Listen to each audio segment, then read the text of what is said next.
In this lesson, we'll learn how to render quick previews of our animations in real time using captures.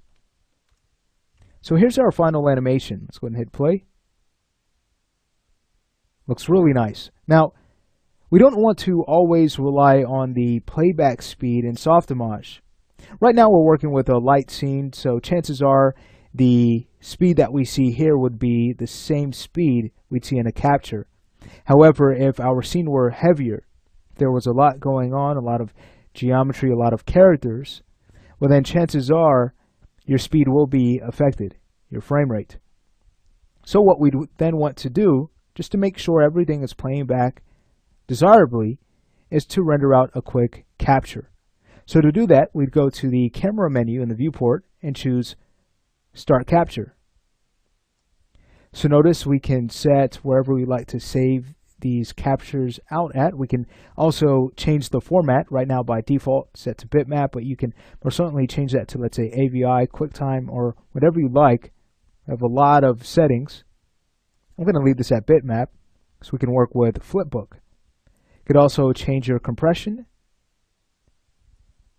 You can change your image size and the scale of the image that's rendered out.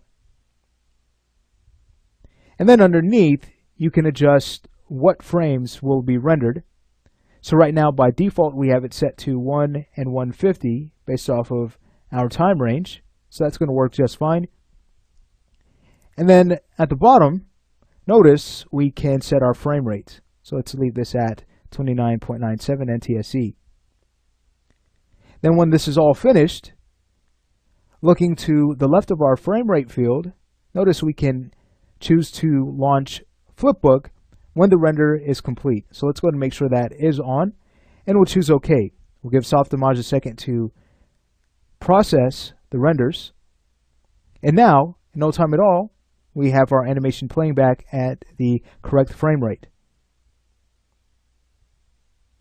If we ever want to increase or decrease the frame rate, we can use the hotkeys plus and minus on your number pad. So I'm hitting plus right now. I've brought the frame rate to 40, so you can most certainly see the speed change. Or we could always revert back to 29.9 by hitting the minus button. Or another way to do that is under the Tools menu. So notice the hotkeys that we've just discussed to increase or decrease the frame rate. You could also use the Rate tool to go ahead and set your frame rate to whatever you'd like it to be. So I'll go ahead and type in 29.97. If I choose OK, it's going to revert back to that. So we have a lot of control using captures, using flipbook. And then under the View menu, we can increase the view that we see. We can view through different channels. Or we can choose to play back our animation in ping pong mode. So that means is that once we hit the end, it's going to play in reverse. When we go back to the beginning, it'll play forward.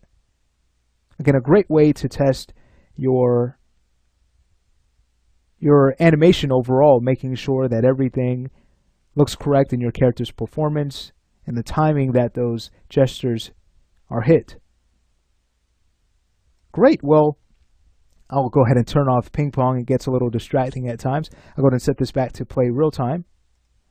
Turn off ping pong, hit OK, and there we have it. So in this lesson, we learned how to render with captures to just have an idea of how our animation is playing back at the specified frame rate. Again, we don't want to always rely on the playback in Softimage. As our scenes get heavier, well then we'll need to use this very helpful capture tool to make sure everything is playing accurately.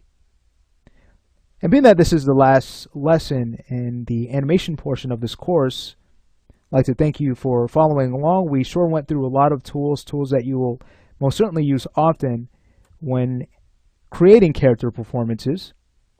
So again, if you need to, feel free to rewatch videos until you have the steps down. That way you can feel comfortable with the animation process in Softimage and create amazing animations.